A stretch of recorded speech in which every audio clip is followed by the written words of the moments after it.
Xejn inqas minn 82% tal-miżuri tal-Budget 2026 taħt ir-responsabilità tal-Ministeru għall-Politika Soċjali u Drittijiet tat-Tfal diġà ġew implementati fl-ewwel 3 xhur tas-sena. Dan filwaqt li fit-tmiem din il-ġimgħa wkoll se jkomplu jitqasmu iżjed benefiċċji mtejbin bħall-in-work benefit, il-carers grant u l-pensjoni tal-invalidità li flimkien jaqbżu l-5 miljun euro. Konferenza l-ġimgħa filgħodu il-Ministru responsabbli Michael Falzon spjega kif ma' 23,000 ġenitur li jaħdmu għandhom tfal taħt 23 sena se jirċievu l-ewwel pagament tal-in-work benefit din is-sena li jkopru bejn Jannar u Marzu. Dan waħdu jammonta għal investiment ta' 4.3 miljun euro, bżida fir-rati tal-benefiċċji ta' 75 euro għal kull wilt, biex issa l-massimu laħaq l-1627 għal koppji li jaħdmu. Filwaqt li għal familji fejn jaħdem ġenitur wieħed biss, il-massimu tara għal 856 euro. Il-Ministru enfasizza li fl-aħħar 11-il sena ġew investiti 88 miljun euro f'dan il-benefiċċju, waqt li se jiżdiedu b'mod awtomatiku madwar 640 benefiċjarju ġdid mingħajr ħtieġa ta' applikazzjoni.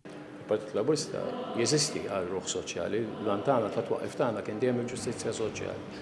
Hawnhekk qed naraw li nkomplu ninvestu fin-nies, qed naraw ukoll li mhux biss naħsbu f'pockets kbar imma kapaċi naħsbu f'pockets żgħar ukoll. U dik hija essenzjali biex ikollok suċċess fis-soċjali. Dan huwa xi oħra ta' kemm dan huwa gvern li dak li jwietu wetu.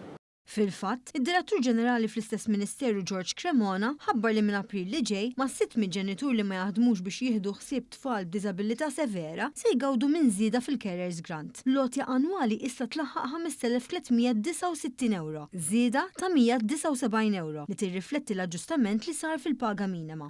Dawn il-ġenituri mhux biss jibqgħu jgawdu minn krediti tas-sigurtà soċjali, iżda għandhom ukoll il-possibilità li jħallsu sa 5 snin bolol biex jassiguraw pensjoni adekwata fil-futur.